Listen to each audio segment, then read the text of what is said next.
All right. Good evening, everyone. Welcome us to today's training officially. And tonight will just be an introductory training, just to cover some part of what ISO standards are. There's 27001. If you went through the free GRC training I did and understanding ISO standard, you would have gotten some of the things that I want to talk about tonight. So we have two groups on this call. We have the third cohort for the GRC training, and then we have the 33 initiative. So for those that do not have an understanding of what the 33 initiative is, I'll be celebrating my 30th birthday, November 14th. And then I was thinking what to give back to the community that shaped me. And that is why we had come up to train 30 people for free and then get 3 people to get certified for free. And this is not just done by me, this is also done by my team. I have Oluwaseyi Akin Musiri on the call, and I have Olaide Jani, right? So financial wise, in managing the process and every other thing, these are the people that have been supporting also. So for the core 3, we know where to get ourselves, we know where to meet ourselves. But for those that came through the free training, it is not going to be business as usual, in the sense that for those that are from the core 3, there will be reminders for trainings, for training time, right? And then we may give you some preference. But if you came in through the free initiative, we are not going to pamper you. We are not going to remind you. Once I give time for a training, right, just like today, we all agree, we will not remind you. If you don't join, I've started marking. In fact, I took a name today already. The person that joined, first person that joined today already, and we are constantly monitoring everybody, because part of the things that we are going to use to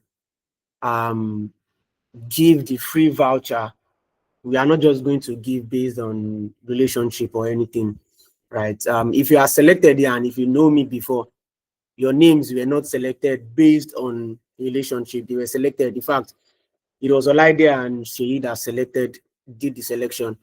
And they will also be the same set of people that we manage, people that are going to have access to the free exam, right? So you want to join the classes, and then you want to be serious. You want to also put effort to ensure that you gain from this class too, right? There will be mock exam also. Once you pass the mock exam, these are some of the criteria that we are going to use to give you access to the free voucher.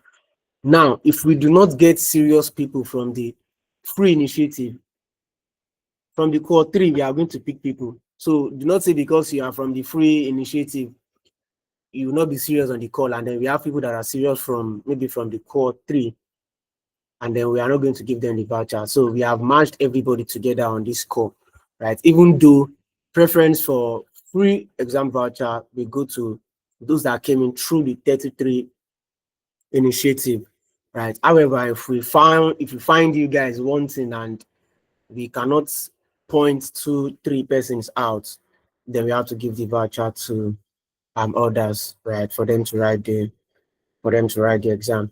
So this is to welcome us officially again to the training. Sheyi, please always keep record. Sheyi and Olaide, please always keep record, screenshot the names of people that joined, and then let us use that also to mark everybody right. So just to cheer us up before we start the training, I'm a strong believer of you can be whatever you want to be. And then I'm a strong believer of things happen for reasons. Like, I don't believe in coincidence. I don't believe that you walk somewhere, you meet somebody, and then it's a coincidence. No. I have never believed in coincidence. The moment I cross paths with you, I am of the strong opinion that there's a reason why we have that relationship and why we are keeping that relationship. So whether or not you are going to write exam in this call, whether or not you are going to get the free voucher, I want everybody to open their mind and then have that mindset that yes, they are going to gain a lot from this training. That's it. So have that mindset that you are going to build something from this training. And I don't know why everything is around 3. I'll be 30. They are picking 3 people for the free exams. I'm roughly 4 years, so let me just say 3 years plus in my company, the company that I started work with, and then before I moved to another company, and then it has been wonderful because I put in the efforts with the grace of God.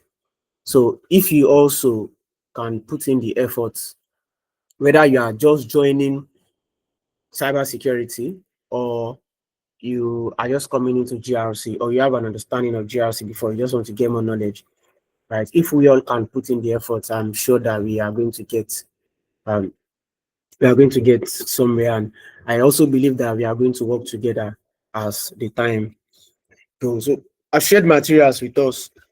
I shared a lead implementer material with us, but I'll be using a lead auditor material to train us. So I'm not going to talk about the audit part. It's what I'm going to talk about is still inside the lead implementer material. So we are going to look at today, we want to look at what ISO standards are, and then probably start with basic concepts, fundamental concepts of information security management system. If you don't have understanding of GRC, if you don't have understanding of ISO standards, I would say you should watch those videos I shared on the group. It's open your eyes to a lot of things, and then you can move with us as we also move further.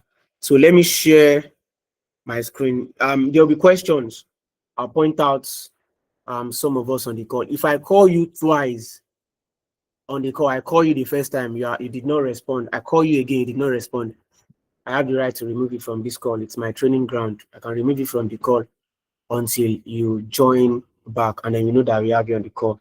And this will also be part of the things that we use to verify this training, right? So once I call your name, because if I say we should all introduce ourselves tonight, I'm going to spend a lot of time. So I know some of us already, and then but once I call your name, you can tell us your full name and just tell us something about you before you probably answer a question, or before we take on whatever we need you to do. Right. So permit me to share my screen. Share my screen. So I know that initiatives like this, as we go on, initiatives like this, some of us will be the one to manage the training. I will not be the one taking the training all the time. So maybe next year we'll be training 400 people and certifying 40 people. God bless us. We'll be able to do that. So I should not be the one taking the training. You guys should be the one taking the training, and then we can take it from there. So I know we are home tonight, and then most of the days we are going to have the trainings will be at home. But it's important that you set aside time, especially for the ladies that are married. I know that some of us would have gotten home now and want to cook for our husband, but let us try as much as possible for the next few weeks that we are going to have this training. Set aside time to join this call and then gain from this. Sometimes I see this training outside. You see companies charging $2,000 just for training, no certification, charging a lot. I've seen some of those things, and whilst we can say those costs are ridiculous, but it's branding. You understand? So if I brand myself to, let me just use Elon Musk as a scenario. If I brand myself and I get to the level of Elon Musk, I will not be doing training for thousands of naira. I can be charging $10,000 for the same training other companies are charging, or any other person is charging for 100,000 naira or less. Do you understand? So we'll just push straight into where we are going to, and then we'll start with what ISO 27000 is all about. The ISO 27000 family of standards. We look at the advantages of ISO 27001. We look at legal and regulatory conformity. We look at what a management system is. We look at what an ISMS is, and then we look at what integrated management system is. Now, for every training that we do, that we carry out for this initiative, I'm going to put them on my YouTube page also. So if you want to rewatch, I'll drop the link. You can go to the YouTube page, you can watch there, and then you can share the link also with anyone that you think we need the training. Right. So before we go to ISO standards, standards are very, very important in our everyday lives. Very, very important in our everyday lives. Right. And it's wonderful. So I just moved to a new place, and then because the light there is somehow funny, we are having light issue in the compound. So I run on inverter. Because I run on inverter, I was monitoring every wattage that goes into that inverter. Like, I check every device, every system I am using, how powerful they are and how they are eating up the battery, right? So now imagine that we do not have standards in place to say when you are designing a product or when you are pushing out a particular system into the market, it must have specification. The wattage must be documented, the voltage must be documented, blah, blah, blah, any other thing must be documented on those devices. Imagine we don't have standards like that. What do you think will happen? It means it is possible that I will buy a system or I'll buy something and then I'll just plug it in and then it will shoot over what the capacity of the inverter can take. And then there will be issues. You understand? So, or you get a system or a device that is using way more than 220 volts. And we know that we run on 220 volts in Nigeria. Right? And then in other countries, they have their own voltage also. Now, imagine that we don't have standards that defines that this thing should be done. You know where we are going to be, right? Also, part of the training, the free training I did, part of the examples I used was, I used, what's it called? I used a traffic light. Now, imagine that traffic lights, the colors are different in every country. And then the color in Ghana, green in Ghana means stop. Red in Ghana means go. Yellow means ready. You know the kind of chaos that will be all over the world. So it means if I am driving in Nigeria, I know that green means go. Yellow means, or amber means get ready, and red means stop. Now, when I get to Ghana, and in Ghana, green means stop. So if I've been driving in Nigeria for, let's say, the past 3 years, by the time I get to Ghana, there'll be lots of issues. One time I traveled to Kenya around 4 or 5 months ago. I traveled to Kenya, and then somebody was telling us that sometimes Nigerians that come to Kenya and then they just jump on the road and start driving, they get to get into accidents. And the reason is because Kenya still follow the Western culture. They drive on the right side. In Nigeria we drive on the left hand side. So they drive on the right hand side.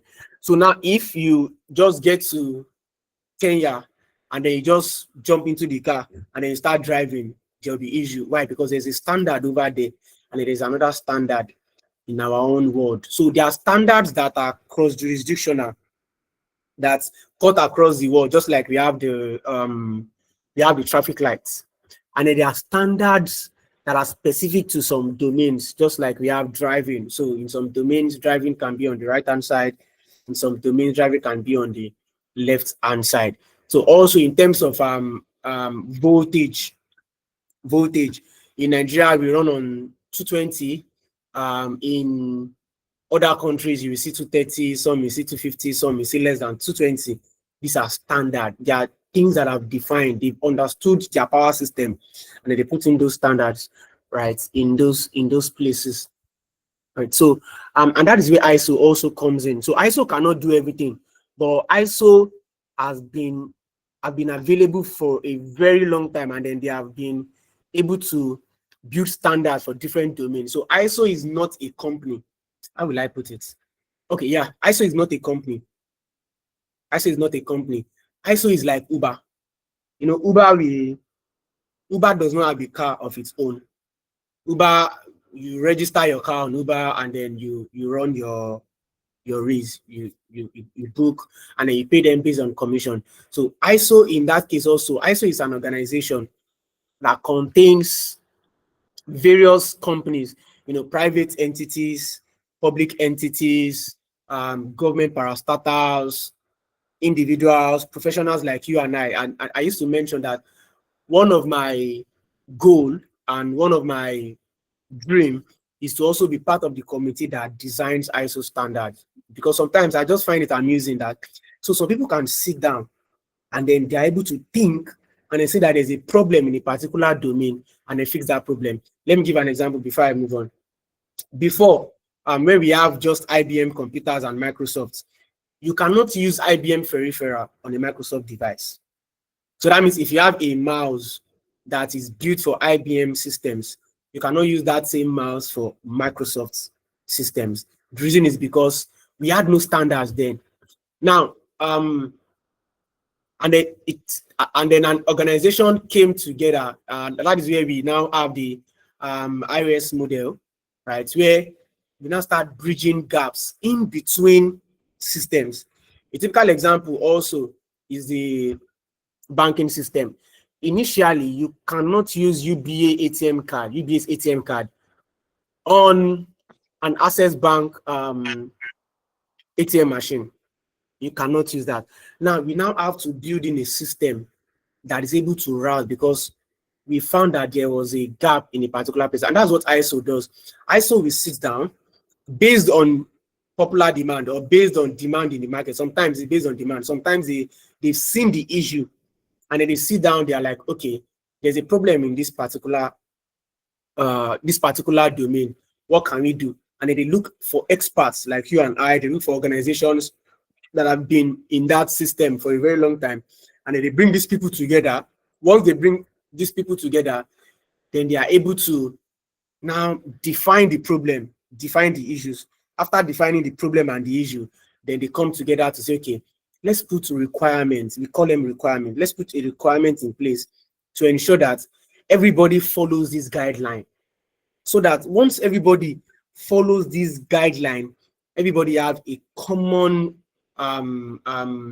we have a common voice, right? And then we have a single understanding on how to do things. And that is why you can see that we have different phone companies, but most of the devices have the same wattage, they have the same voltage. You can buy a charger that can work for different devices. A Type-C charger can work for a Type-C iPhone, can also work for an Android that is also a Type-C. And that is why you also see now that iPhones are now using Type-C. Why? Because of a standard. There is a standard that is now defining that all devices should run on a Type-C kind of port. So these are standard because they are seeing needs to close gaps in different domains, different parastatals. And that is where ISO also comes in. Now, ISO in times past, they've seen gaps in information security. They've seen gap within organization. They see that even though organizations understand that, okay, we have security issues, just like we have in the Garden of Eden. God told Adam and Eve, do not eat from this garden. That is a requirement, what they should not do. Do you understand? But because the control was not there, the fruit was there, they can see it, they can touch it. The control was not there. The control was just a policy from God. Not like there was a coverage to say, okay, let me put a coverage on this thing. If these people need to get to this apple, they are going to have to break from here, or they are going to unlock this, they are going to do that. The control was not there. So people are naturally stubborn.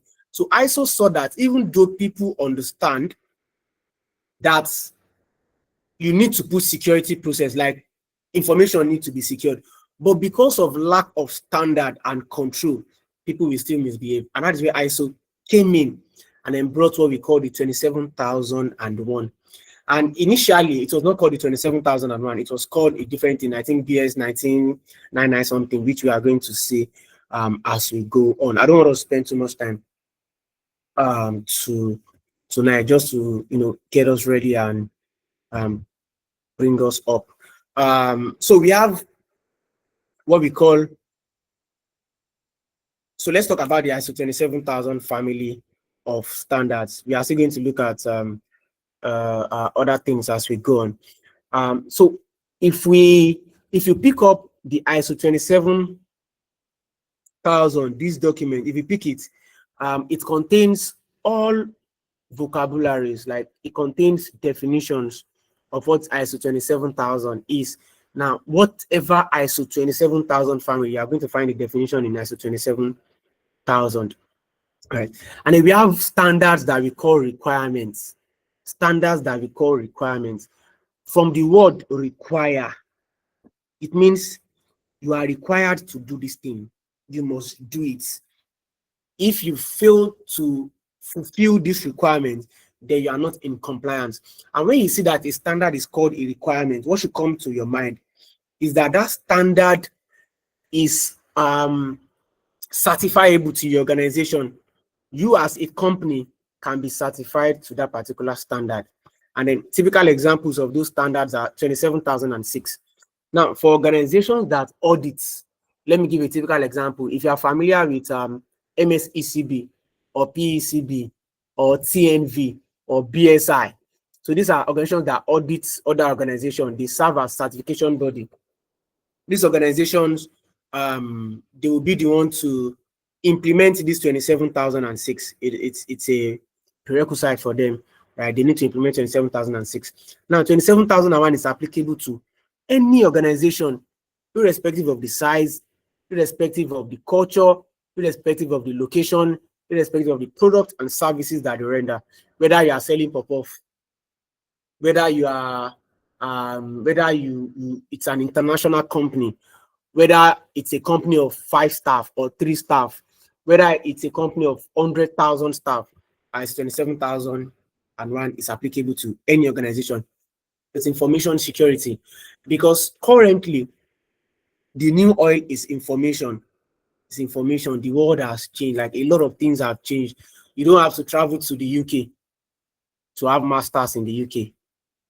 What do we need to do that? Information and its constituents, right? So it's applicable to any organization, whether you're a school, a church. We've seen churches, we've seen hospitals implementing 27001. So we've seen different organizations implementing 27001. We've seen government parastatals implementing 27001, private public entities implementing them. We have 27701. It's also a requirement. It's called Privacy Information Management System.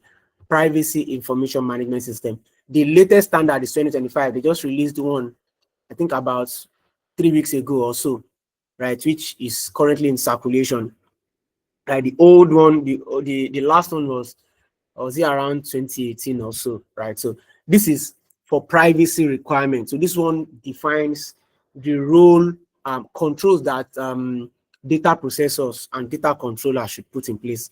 Right. So ISO has lots of standards, but these are just 27. So you see that they all start from 27, 27, 27. That 27,000 family of standards. But what we are focusing on is 27,001. Before any organization implements 27701 or 27,006, it is expected that they must have implemented 27,001, because that is the baseline control that should be in place. And then we have standards that are general guides. Remember, I mentioned that requirements are standards that organization can be certified against, and you must do what is documented in that requirement. You don't have a choice. It's just like a Bible. What the Bible has stated that you should do, you must do it. There is no corner, there is no 50-50 with God. You need to follow that guideline, and the same thing is also applicable with the Quran, right? So that is a requirement. But general guides, these ones are guidelines.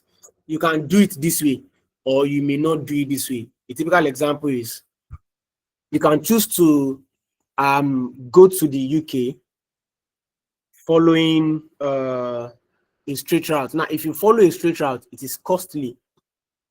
It is costly, but then it makes life easy for you. But if you follow other routes, maybe you go to one country, then from one country to another country, you have stopovers, it is cheaper, right? And then it can be tiring. So these are guidelines. So you can choose to do them. However, you are going to get to the same destination. You are going to get to London. Understand? So that's what guidelines look like. So guidelines are written in vocabulary should. So it means you can do it this way, or you can choose to do it however you want to do it. Right. So we have ISO 27002. Now, the ISO 27001 is a standard that has two parts: management clauses and Annex A controls. Management clauses and Annex A controls. Now, the Annex A controls, if you want to implement, now imagine imagine going to school. If you've schooled all your life in Nigeria, you cannot relate with this. But if at some point you schooled outside Nigeria and maybe outside Africa also, you will see that they will give you what is going to come out in the exam. In some cases, they will give you materials for you to study. They just want to know that you're able to study. That's what they want to look out for. Not in Nigeria, where lecturer will teach you 1 + 1 = 2. And then when they want to set exam, they tell you 1 + 1 = 2x plus 3x, and then they start adding 1 or 2 things to it. Understand? So imagine ISO having a standard, the 27001, and then they now have other standards that can teach you how to implement them. So we have 27002. 27002 will teach you how to implement the annex control. Remember I mentioned that 27001 has two parts: as management clauses, as management clauses, as Annex A. Now 27002, that's Annex A in 27001. 27002 will teach you how to implement that Annex A. And then that's management clause in 27001. 27003 will teach you how to implement it. These are beautiful guidelines, and I think they are part of the documents that was stated that we have on the drive. So you can just get familiar with them. If you have questions, you can always drop your questions on the group. Please give me a minute. My battery is down.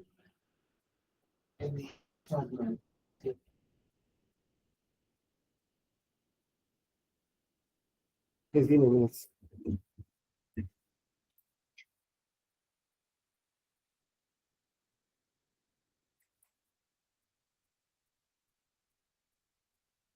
Okay. So, and then we have other standards that are guidelines like 27004. So 27004 is a guideline for monitoring, measurement, analysis, and evaluation. So there is a clause in 27001 that we call, that is clause 9.1, monitoring, measurement, analysis, and evaluation. 27004 will teach you how to implement that clause 9.1. So imagine ISO coming up with a standard that will teach you how to implement just one line of the management clause. 27005 will teach you how to implement clause 6.1.2 and 6.1.3 of the management clause. So don't get lost, right? All of these clauses, blah, blah, blah, that I'm calling, as we go into what 27001 really is, you are going to see those parts. You will see the management clause, and then I'll open your eyes also to the annex control, right? So, but let our focus be on 27001, 27002, and 27003. Right? But what we are actually working on, the training, is on 27001 Information Security Management System. And then we have other standards too. This one is good for auditors. This one is good for auditors. So we have 27007. 27007 will teach you how to audit the management clauses. Now imagine having a document that will teach you how to audit what was implemented. 27008 will teach you how to audit the annex controls. Just like 27002 will teach you how to implement, and 27003 will teach you how to implement. 27007 and 27008 will teach you how to audit, and this one is good for auditors. And then we have industry guides. So industry guides are other 27000 family guidelines that are focused on some particular industry. For instance, 27011 is focused on telecommunications organization. 27799 is focused on health organizations, right? But every one of them must have implemented 27001. And I can tell you for free, we are getting to a stage where not only fintechs will actively implement 27001, because currently in Nigeria and in other jurisdictions in Africa, fintechs are like they are required to implement this. If they don't implement it, they cannot do business. So if you check all your banks, your fintechs, you will see that most of them have implemented 27001 and they keep operating it. So you see that this is also a business line.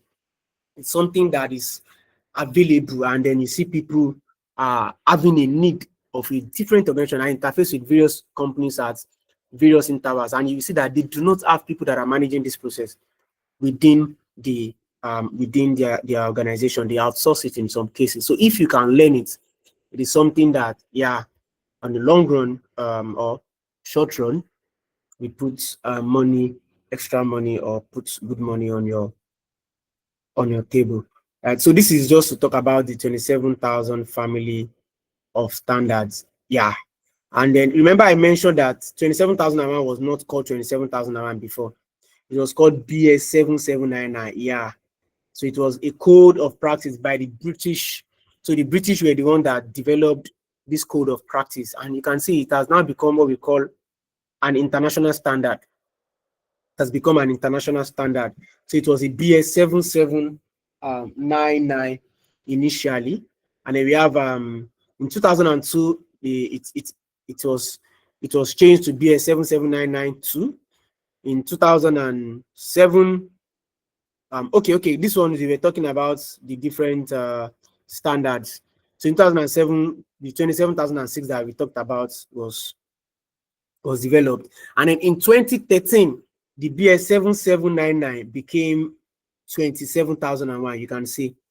So that is why the last standard of 27,001, you will see that they name it 27,001 2013, because that was the last version. But the current version now is 27,001 2022, because the last version that after the revision from 2013 was in 2022. So most times they revise every five years, or when significant changes occur. So this is just like talking about the development of the ISO 27000 ISO 27000 family. Now let's focus on each of these standards. So 27,001 specifies requirements. Remember I talked about requirements for establishing, implementing, maintaining, and improving an ISMS. As we go on, you will see what an ISMS is all about, what a management system is, what an information security management system is, and then what the ISMS contains. You are going to also see that. Also, it is applicable for all organizations, regardless of their size. I mentioned this, their size, type, or industry in which they operate. And then these requirements are expressed with the verb shall, which means you shall do this. It is compulsory. When you say you claim conformity as an organization, if you say you have implemented 27,001 and then you claim conformity to 27,001, it means whatever 27,001 has stated that you should do, it means you must do it, because you are claiming conformance with it. It is called a requirement, right? So you must do it. And then organizations can obtain, so you can see, organizations can obtain certification against this standard. You as an organization can obtain certification against this standard. And then we have 27,002. So I've explained what all of these standards do. But just to emphasize on this, you can see in the 27,002 standard, the things you are going to see there will be written in the word should, which means you can choose to do it that way or choose to do it some other way. Just ensure that you get the right result and then you follow best practice. So I've talked about 27,003. So we can read the materials also. Read the materials. If you have questions, we can only drop it on the group, and then we can move from there. I've talked about 27,711 and then other 27,000 family. Now, advantages of an ISMS based on 27,001 robust data protection. So 27,001 helps to put security in place. Security. Now, imagine a bank that has thousands of customers, hundreds of thousands of customers, and then customer information is just everywhere. People have access to customer information. Now, something happened to Plashema. So Plashema is Plateau State Health Management Authority.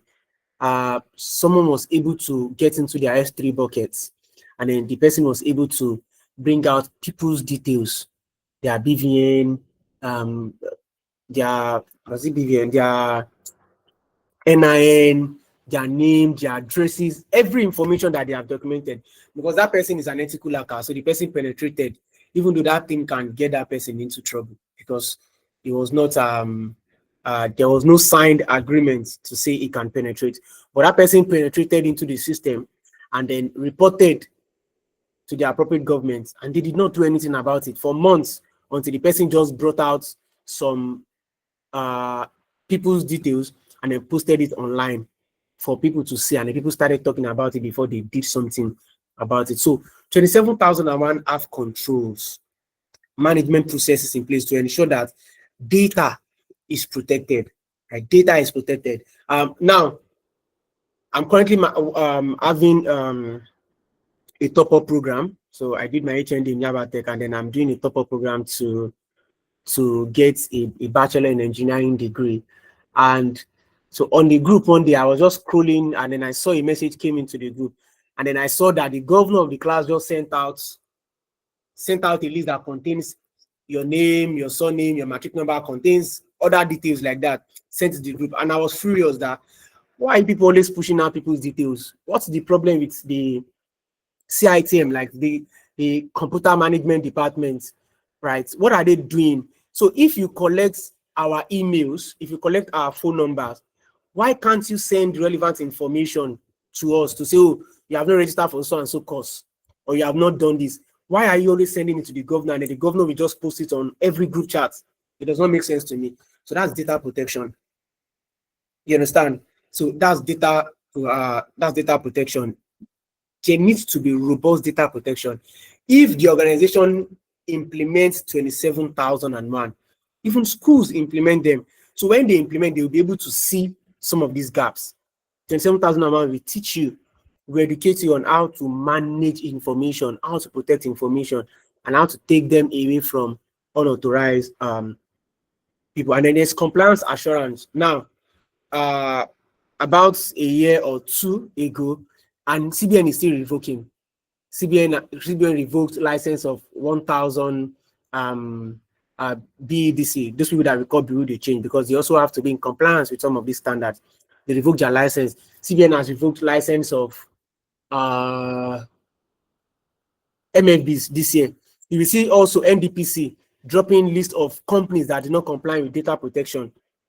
Why? Because they are not in compliance. So 27,001 will help you to be in compliance with regulatory requirements, with contractual requirements. So sometimes when I see organizations come to my company and then they say they want to implement 27,001, in most cases, it is driven from regulatory requirements or contractual requirements. Maybe they want to do business with an organization, and that company is asking them, where is your information security policy? Let me see your information security certificates. And then questions around that. And then because they don't have that in place, you see them running up and down to want to get that business, want to get that certificate, or want to put that process in place. So it helps you to be in compliance with requirements. If you are a business in Nigeria, you want to do business with other jurisdiction out of the country, sometimes they ask you questions around this. Right? They ask you questions around your information security standard, blah, blah, blah, what you have in place, this and that. And then if you have that, it helps you to be in compliance with relevant requirements. Also, it enhances risk management. Clause 6 points. In fact, the whole of clause 6 of 27,001 talks about risk management. So risk management will help you to identify how you need to protect your assets. You carry out the risk assessment on those assets, and then you're able to do what? to put relevant controls in place to protect them within your organization or within the jurisdiction that you implement the 27,001. And then it improves your security posture. It improves your security posture, helps you to put more controls in place to ensure that data is not lost, and then it prevents it from security incidents. There are other things that 27,001 will do for you. As we go on, we'll see those, and then that comes to Limelight, right? So I've talked about legal and regulatory conformity. So 27,001 can be used to identify, documents, and comply with various legal, statutory, and regulatory requirements. And then organizations must comply with applicable laws and regulations concerning information security. If you are a bank in Nigeria, if you are a fintech in Nigeria, if you are an MFB, if you are just opening a bank or a fintech or anything that is within the financial system, you see this standard. If you are not going to do it, then you are not ready for business. They are going to revoke your certificates. That's just how it is. In fact, Nigeria is still lenient. In Ghana, Bank of Ghana, they don't joke with this thing. It is Bank of Ghana, their own requirement is stringent, like it is strict. They don't joke with it. You must implement these controls because these are the things that give them comfort, that they can trust you with their citizens' data. Now, imagine a company that is holding billions in naira of a country citizen, a bank that is holding funds of people within a country, and then no control, no relevant control, no process in place to ensure that those things, those money, those data, those information are safeguarded. You know, that's a big shoot. And once some kind of money are stolen from financial system, it is seen as it's a national issue. It's a national issue, right? So, and that is why you see that CBN and other relevant regulators, you see them coming up and ensuring that companies implement this standard, especially for those that are in the financial technology space. We've seen cases where hospitals also come, especially those ones that are dealing with EMR, this electronic medical records, right? So you see them coming to implement these things because you now integrate. For instance, my hospital, I don't need to, they don't carry paper and pencil. What do they use? They use devices. Now, because I moved from my previous location to another location, if I want to, there's an hospital, right, that is close to my new place, and it's the same hospital that I use where I was coming from.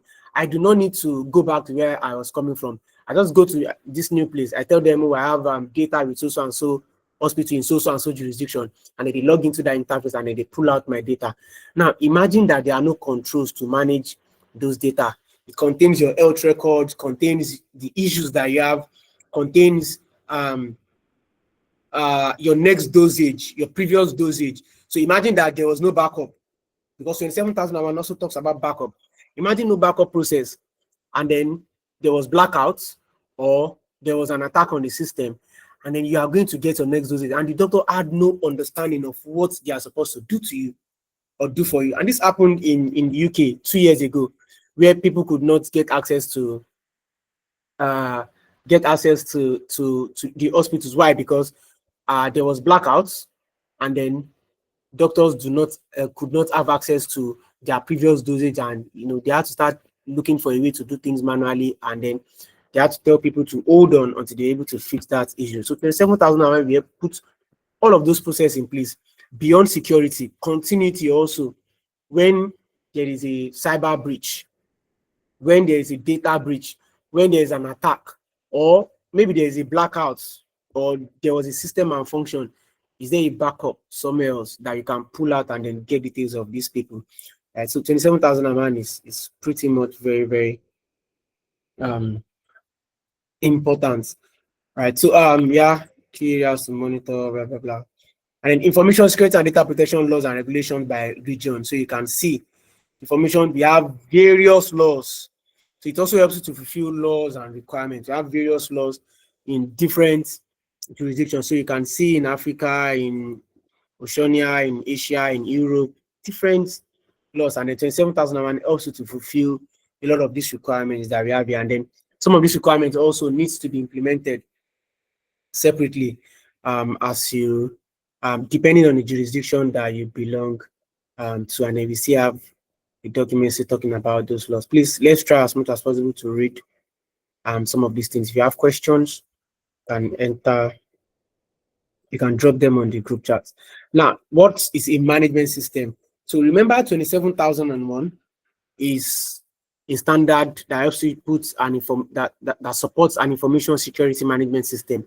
Now, before we go to what information security management system, then let's look at what a management system is. So a management system is a set of interrelated or interacting elements of an organization to establish policies and objectives and processes to achieve those objectives.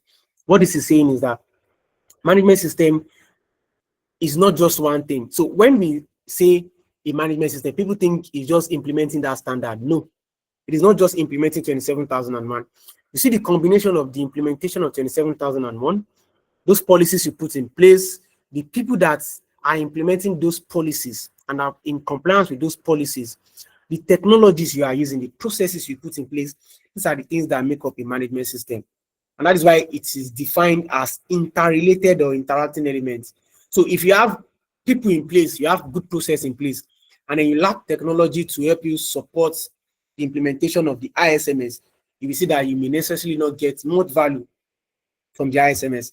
If you have process and technology and you don't have people to support that implementation, you will also not get much value from it. So management system is that interaction, is governance process in place, that there are management staff that ensure that information security is discussed and then information security is implemented and improved within the organization.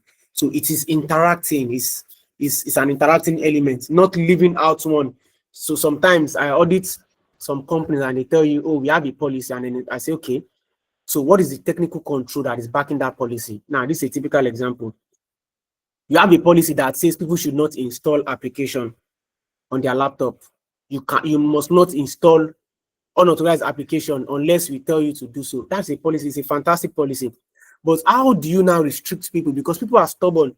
So if you do not have a way to restrict that installation, people will still find a way to install it on their device, except there is an administrator control or you have an enterprise solution that is able to now restrict people from installing on that device. That is when the management system has completed, not just having a policy or a process in place, but having other elements that make up that management system, right? And that is what a management system basically is talking about. So it can have varying degrees of formality, from less formal to well-defined and documented. It's talking about documentation, right, within the management system.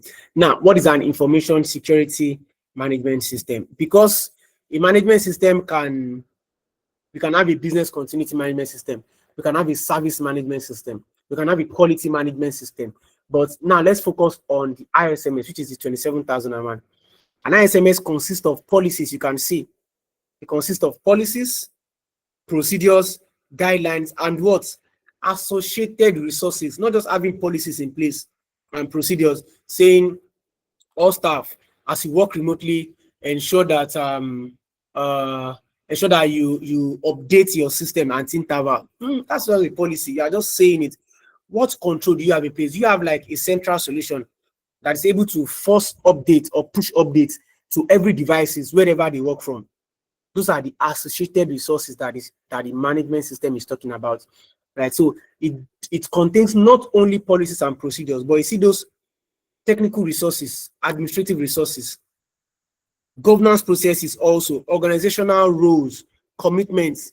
These are things that make up the information security management system, right? And then it says it's an associated resources and activities collectively. They are not done in silos. So if you want to get value from the ISMS, if you want to get better at security requirements, improve your security posture, it is collective effort. Collective effort in the sense that the utilization of the tools, the build-up of the people, the initiation of the processes. So collective management of all of these things, the processes, the procedures, the people, management process in place, technical resources, administrative resources, physical resources where applicable. These are the things that make up an information security management system. And then it says collectively managed by an organization in the pursuit of protecting what? Its information assets. Because you cannot protect what you don't have. If you do not have something, if it's not in your jurisdiction, there's little protection or no protection that you can put in place. And then you can protect what you have, or you cannot protect also what you have, but you do not know that you have it. So you need to also have an understanding of the different assets that you have within your organization, and then you put process in place to ensure that you protect them. And then an ISMS is a systematic approach for establishing is first putting process in place to implement the ISMS, and then implementing is when you actually implement the information security management system, and then operating is after implementation. You keep putting process in place to ensure that you operate that ISMS, and then monitoring is to see how well that ISMS is functioning within the organization. Reviewing is at intervals. You are checking it to review to say, okay, are we following this process? Are we doing better here? Maintaining is you put process in place to ensure that the implementation of the ISMS does not go off, and then it keeps you keep it in operation. And then improvement is after reviewing, after monitoring, where there are gaps, where there are non-conformities, where there are opportunity for improvement to improve them. So an ISMS for short is you having policies in an organization. You have processes in an organization, procedures, guidelines, tools in an organization to ensure that you have good controls in place. And that is why you will see that some things are done in companies that you may not even know why they are done, or they have restricted you from installing application on your system unless you are authorized to do so. They monitor your device, they monitor your you cannot use your personal device to get into some company's resources. So these are relevant information security management system processes that helps to put information security posture in place within an organization. And then we have what we call an integrated management system. An integrated management system. So an integrated management system is where you have more than one management system to implement. Let me give an example. So there are other management system standards, even though we are focused on 27001, which is information security. The other management system standard like business continuity management system. Now, let me tell you what business continuity management system does.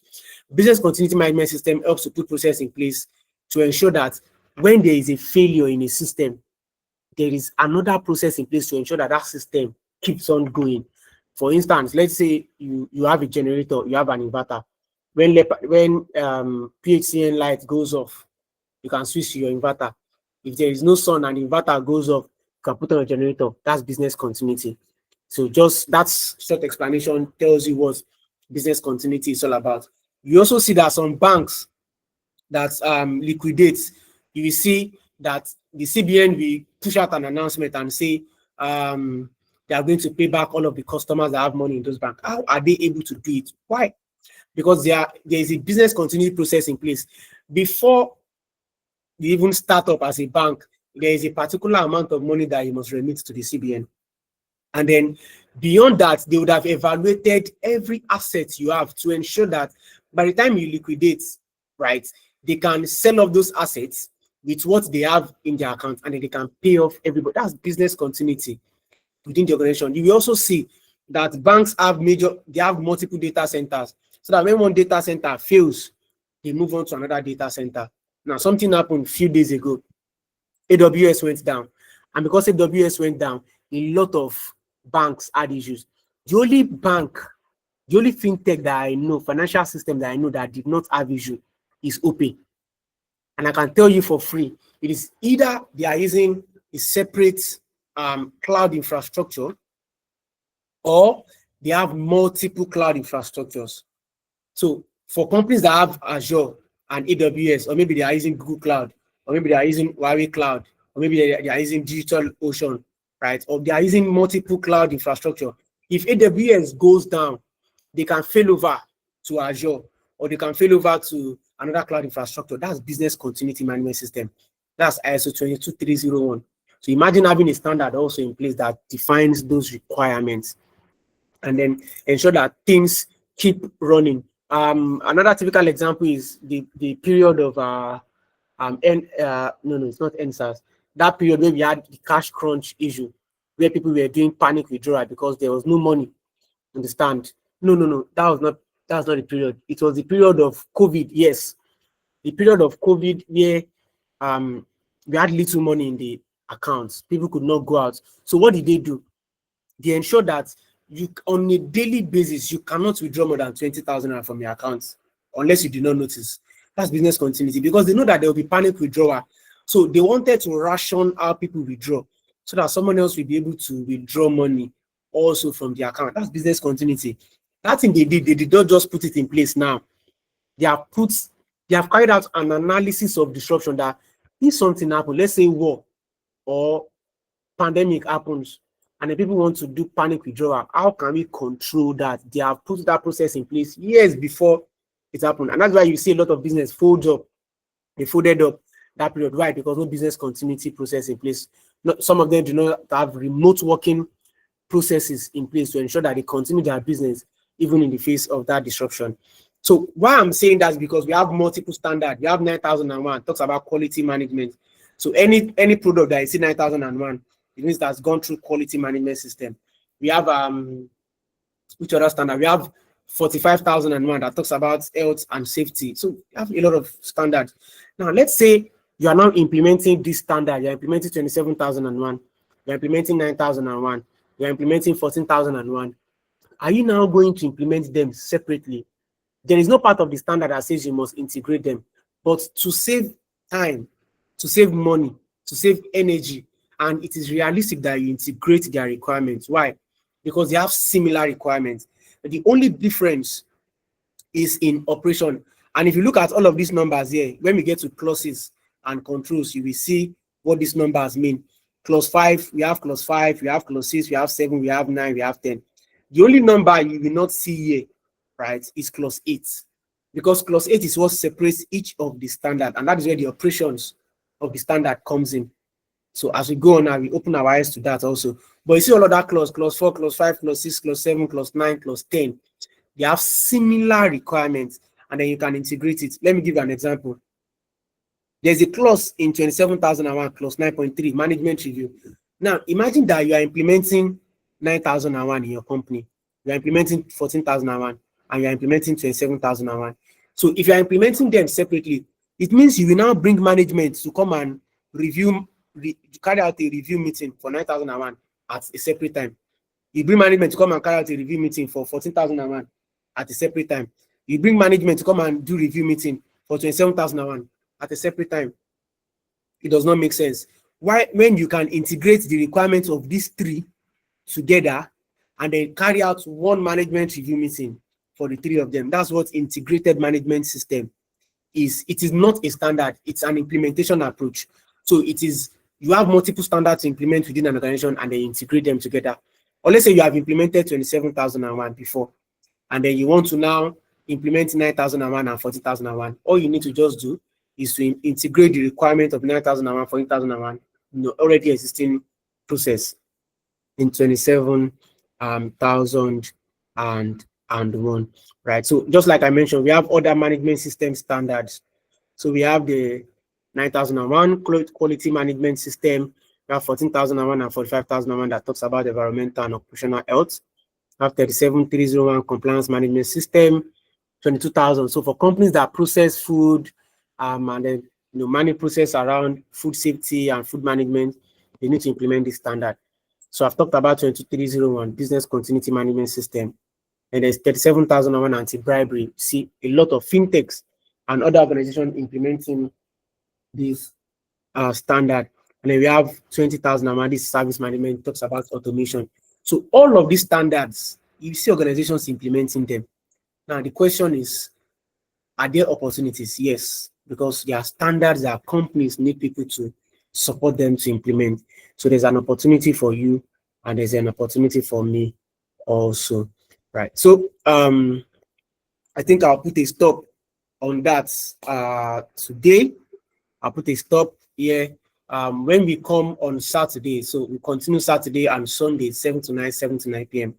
When we come on Saturday, we look at fundamental principles of information security. We look at what an asset is. So I've been talking about asset. I've been talking about information security.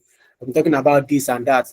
Let's look at those definitions, what they actually mean, before we now go into 27001 standard itself, management clauses and the annex controls.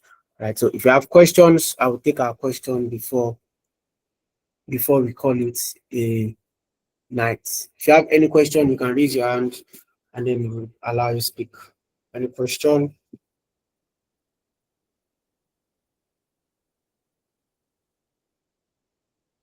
Any question? Any question? Okay. Yeah, Robinson. All right. Yeah. Good evening. Amazing session, Kane Day. And thank you so very much for organizing this. So I have a question around the integrated management system. I think this is new to me because I know all my thought process has been around that, what's it called? Standards are implemented individually, right? In my place of work, we talked about ISO 9001 the other day, and it was talked about that it is being implemented individually and all of that. So my question is just around, let me cut the chase.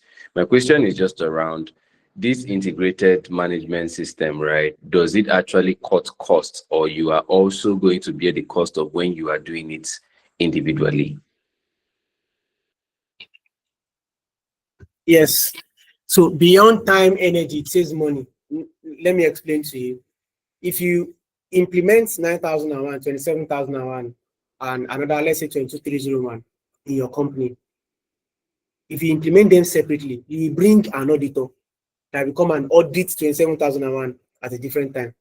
The auditor will come and audit 9001 at a different time. The auditor will come and audit 22301 at a different time. Now you are paying that auditor 3 times, and then you are wasting time because where the requirements overlap, where the requirements integrate, for instance, management review, that means you bring management to come 3 times to come and review. You are wasting management time, and if you get to a point, they get tired because these people, they don't really have time to be jumping on calls like that. You understand? So, but if you do it as integrated, the auditor can come and carry out one audit once, and then they will review all of the standard. For instance, I just finished auditing a fintech. It's they implemented 7 standards: 27001, 22301, 27017 cloud security, 32 cyber security, 27701 privacy, I think 2 others or so. And then we did that audit once. Why? Because they integrated the requirements together, and where the operations are different, they implemented them differently because the operations are different, but a lot of the requirements are the same. So you just integrate those requirements together. So it saves time, it saves money, it saves energy, but it is not by force. It is for companies that want to do it. It is not a non-conformity. So it's dependent on the company. Yeah, I hope that answers your question. Yeah. Okay. All right. So let's have Bukumi. Good evening, sir. Can you hear me? Can everybody hear me? Good evening. Yeah. Good evening. Yeah, I can hear you. Okay, so thank you very much for Yeah. the amazing session. At least in the space of I can hear 1 you. I hour. can hear you. Yeah, I said thank you very much for the amazing session. In the space of 1 hour, I've been able to learn a lot. So my question is, you just said something about you carried out an audit for a company and they had to implement the 7 standards or so.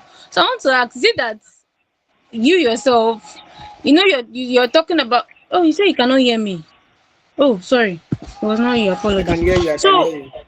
okay, sorry, you talked about why you were towards the last part. You talked about ISO 37301 and ISO 37001. That's compliance management system and anti-bribery management system.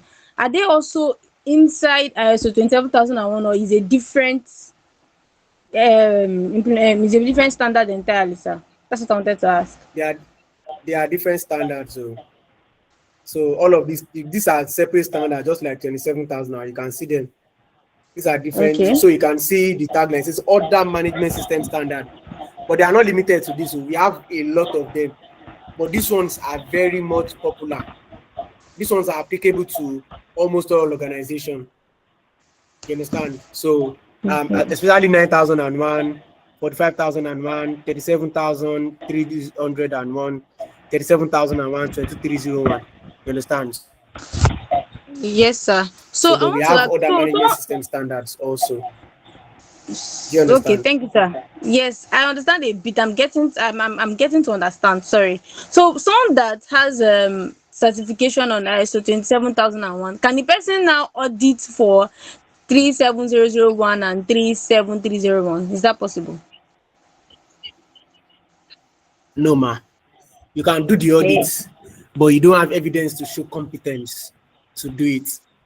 Okay. You don't have the evidence to show competence. So at least you should have, these are both 37,000 families. So at least you should have one of the 37,000, maybe anti-bribery.